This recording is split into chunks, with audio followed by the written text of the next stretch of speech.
Breaking news చూస్తున్నారు. తాడిపత్రిలో మరోసారి హైటెన్షన్ వాతావరణం నెలకొంది. రూరల్ పిఎస్ దగ్గర ఎమ్మెల్యే జేసీ స్మిత్ ఆందోళనకు దిగారు. పెద్ద ఎత్తున పిఎస్ కు చేరుకున్నారు టీడీపీ నేతలు. ఇసుక అక్రమ రవాణాపై ఎమ్మెల్యే ఆందోళన వ్యక్తం చేస్తున్నారు. ఇసుక అక్రమ రవాణా చేస్తున్న ట్రాక్టర్లు, టిప్పర్లపై కేసులు పెట్టాలని సిఐ లక్ష్మీకాంత్ రెడ్డితో ఫోన్లో మాట్లాడారు ఎమ్మెల్యే జేసీ అస్మిత్ రెడ్డి. ఎమ్మెల్యే అస్మిత్ అలాగే రూరల్ సిఐ లక్ష్మీకాంత్ మధ్య వాగ్వాదం చోటు చేసుకుంది.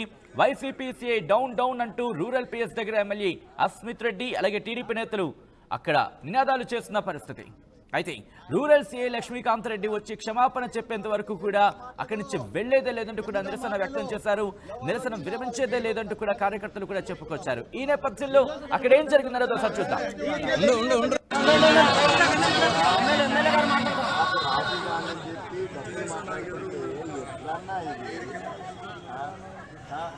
కాదు నన్ను రాజీ కాదు, మా వాళ్ళు కేసు పెట్టడానికి వస్తే ₹1,00,000 మాట్లాడుకొని బండ్లు పంపించేస్తే ఎట్లన్నా నాకు అర్థం కాదు. నేను దాని గురించి మాట్లాడుతుంటే నన్ను ఎట్లా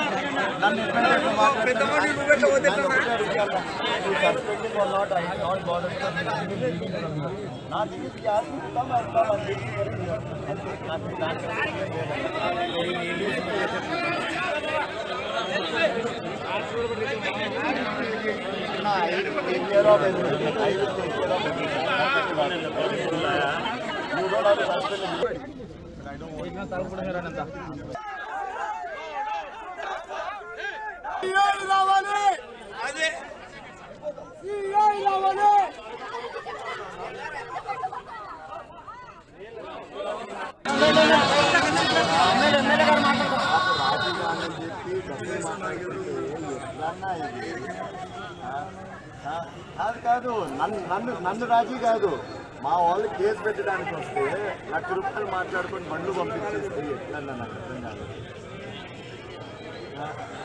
నేను దాని గురించి మాట్లాడుతుంటే నన్ను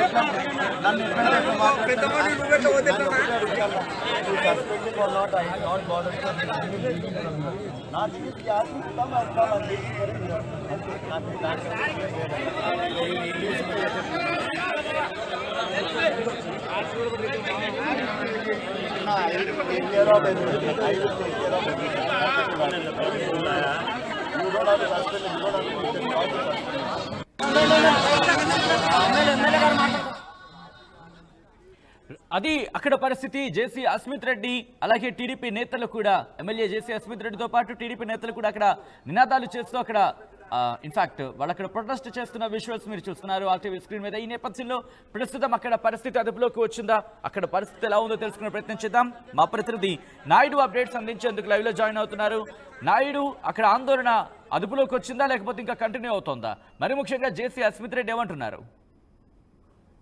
సచిన్, తాడిపత్రిలో అయితే మాత్రం రూరల్ పోలీస్ స్టేషన్ దగ్గర ఒక నిరసన కార్యక్రమం చేపట్టారు ఎమ్మెల్యే అస్మిత్ రెడ్డి. అక్కడ ఉన్నటువంటి ఎవరైతే ఉన్నారో సిఐ లక్ష్మీకాంత్ అయితే మాత్రం ఇక్కడ ఇసుక తరలిస్తున్నటువంటి టిప్పర్లు కావచ్చు లేదంటే ట్రాక్టర్లను కొన్నిటిని వదిలేస్తున్నారు, కొన్నిటి మీద వాంటెడ్ గా కేసులు నమోదు చేస్తున్నారు, లేదంటే ఫైన్స్ వేస్తున్నారు అన్నట్టుగా ఈయన ఫోన్ లో మాట్లాడినటువంటి నేపథ్యం అందరి మీద కూడా కేసులు నమోదు చేయాలి లేదంటే ఫైన్స్ వేయాలి అని సిఐ దృష్టికి తీసుకెళ్లిన నేపథ్యంలో అక్కడ సిఐ ఉన్నటువంటి రూరల్ సిఐ లక్ష్మీకాంత్ అయితే మాత్రం అక్కడ కొంచెం ఏదో పరుష పదజాలం ఎమ్మెల్యేని మాట్లాడినట్టుగా ఎవరైతే ఉన్నారో ఎమ్మెల్యే మనుషులు చెప్తున్నటువంటి నేపథ్యం. ఇటువంటి పరిస్థితుల్లోనే అక్కడ ఘర్షణ, చిన్నపాటి ఘర్షణ వాతావరణమే నెలకొంది.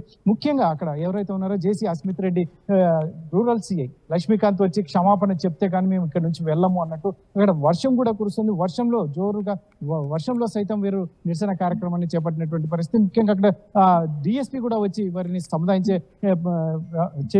సముదాయించడానికి ప్రయత్నం చేసినా కూడా మీరు వినకుండా అక్కడ రూరల్ పోలీస్ స్టేషన్ ఎదుట నిరసన కార్యక్రమాన్ని చేస్తున్నటువంటి నేపథ్యం. దాదాపు అటు పోలీస్ స్టేషన్ దగ్గర నుంచి అటు కానీ ఇటు కానీ దాదాపు 5 కిలోమీటర్ల మేర ట్రాఫిక్ కూడా జామ్ అయినటువంటి పరిస్థితి. ముఖ్యంగా లక్ష్మీకాంత్ అయితే వన్ సైడెడ్ గా చేస్తున్నాడు, ఎస్పెషల్లీ వైసీపీకి వత్తాసు పలుకుతున్నారు అన్నట్టుగా వీరు ఆరోపిస్తున్నటువంటి నేపథ్యం. ఇటువంటి పరిస్థితుల్లోనే ఏకంగా MLA Asmith Reddy rural police station దగ్గరికి రావడం, తెలుగుదేశం నాయకులు కార్యకర్తలు కూడా పెద్ద ఎత్తున చేరుకోవడం, అది పెద్దగా వర్షం కురుస్తున్నా కూడా అక్కడ పక్కన పోకపోవడం, ఇదంతా చూస్తుంటే మాత్రం మరి పోలీసులు దీన్ని ఎలా అడ్జస్ట్ చేస్తారు? ముఖ్యంగా అస్మిత్ రెడ్డిని ఏ రకంగా బుజ్జగిస్తారు, లేదంటే ఏ రకంగా సమాధానం చెప్తారు?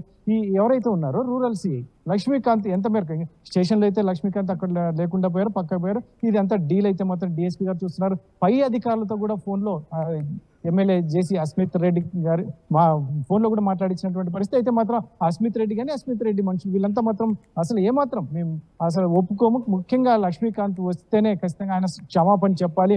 ఆయన వే ఆఫ్ లాంగ్వేజ్ మాట్లాడిన పద్ధతి కూడా బాగలేదు, ఎమ్మెల్యేని అలా ఎలా మాట్లాడతారు అన్నట్టుగా కూడా వీళ్ళు మాట్లాడుతున్నటువంటి నేపథ్యంలో మరి ఇది డిఎస్పీ గారు దీన్ని శాంతియుతంగా మాట్లాడి సద్దుమణిగే ప్రయత్నం చేస్తారనేది మాత్రం ఇంకా తెలుగుదేశం నాయకులైతే పెద్ద ఎత్తున అక్కడికి స్టేషన్ దగ్గర కూడా చేరుకుంటున్నటువంటి పరిస్థితి. సచిన్ రైట్ నాయుడు, అది అక్కడైతే మాత్రం తాజా పరిస్థితి. అది ఇదే అంశానికి సంబంధించి జేసీ ప్రభాకర్ రెడ్డి కూడా రియాక్ట్ అయ్యారు. ఇసుక అక్రమ రవాణాపైనే అస్మిత్ తండ్రి మాజీ ఎమ్మెల్యే జేసీ ప్రభాకర్ రెడ్డి సైతం స్పందించారు. ఆయన ఏమన్నారు ఇప్పుడు చూద్దాం. నమస్కారం. నేను ఈరోజు మళ్ళీ ఇసుక గురించి చెప్తున్నా. మొత్తం తాడిపత్రి కాన్స్టిట్యున్సీలో ఒక 25 మందే ఇసుక దొలుకుండేది.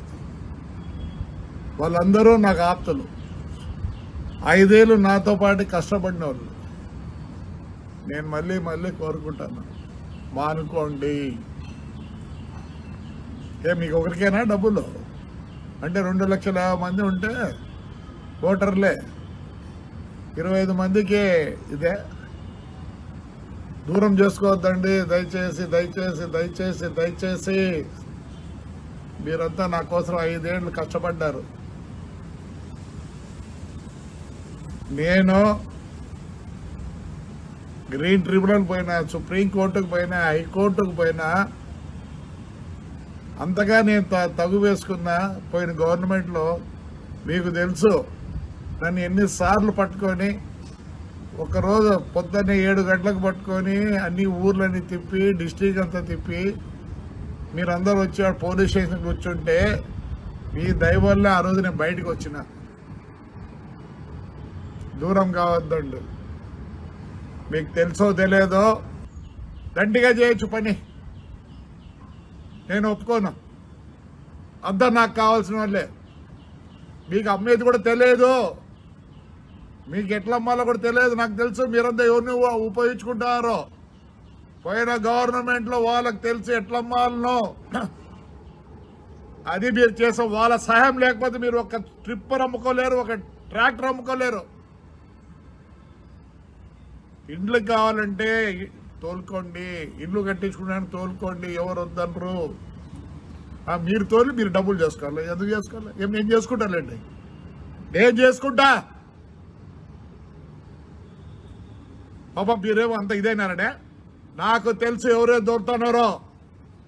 దూరం అవుతారు, దూరం కావద్దండి, దయచేసి కావద్దండి. మీరు 5 ఏళ్ళు నా కోసం కష్టపడ్డారు, మీరు ప్రాణాలు ఇచ్చినారు నాకు. నేనే వేరే విధంగా మీకు చేయగలను, మానుకోండి. టిప్పర్ ఓనర్లు మీరు వచ్చి పోయినారని కెమెరాలో కనిపించిందని మీరు యాడున్నా వదిలిపెట్టండి. టిప్పర్లు తెచ్చి వదలరు. టిప్పర్లో ఏమి చెప్పండి, ఏమి ఆ 25 మందికి అంత అవస్థ?